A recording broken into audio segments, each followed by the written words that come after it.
See, in this practical, you have to study frequency shift keying, which is a digital carrier modulation technique.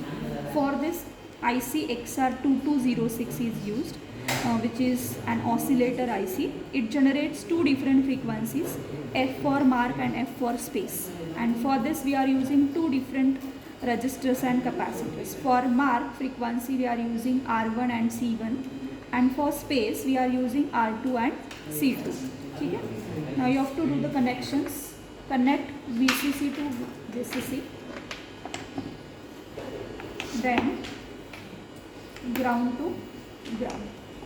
Okay? And from here you have to apply a digital input. You can apply digital input 1 or 0. For 1 you have to connect it to plus VCC, and for 0 you have to connect it to ground. Okay? And by connecting it to 1 or 0, you will get the frequency for that particular digital data. Okay? Now to observe the output on CRO, you have to connect the CRO to this FSK output pins. This is your positive terminal and this is negative terminal. Okay? Then this is the waveform which we can see for logic 1. Right now we have applied logic 1 over here, and this is the frequency for logic 1. With the help of time base, you can change this value and then you can adjust it so that we can take the readings. Once you adjust this, then after this you have to measure the frequency. And to measure the frequency, we have to measure a period T. Okay? T is the time required to complete one cycle. This is positive half cycle and this is negative half cycle. And you have to measure this period. Okay? So to take the readings for period, you have to count the number of divisions on x-axis for one cycle. You have to count the number of divisions on x-axis for one cycle. See, your cycle starts from here and ends over here. You have to count the number of divisions. 1, 2, 3, 4 and 5. Okay?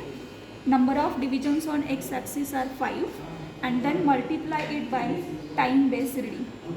This is your scale, so multiply it by 20 microsecond.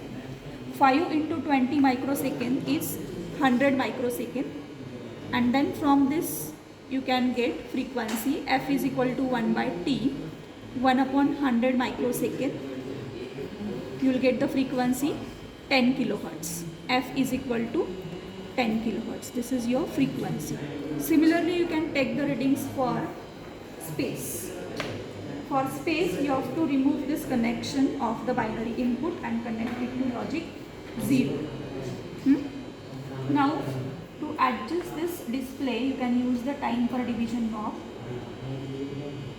and then you can take the readings for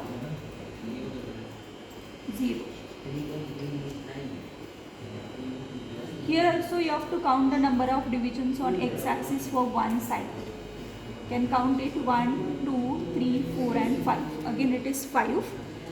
And now the time based reading is 0.2.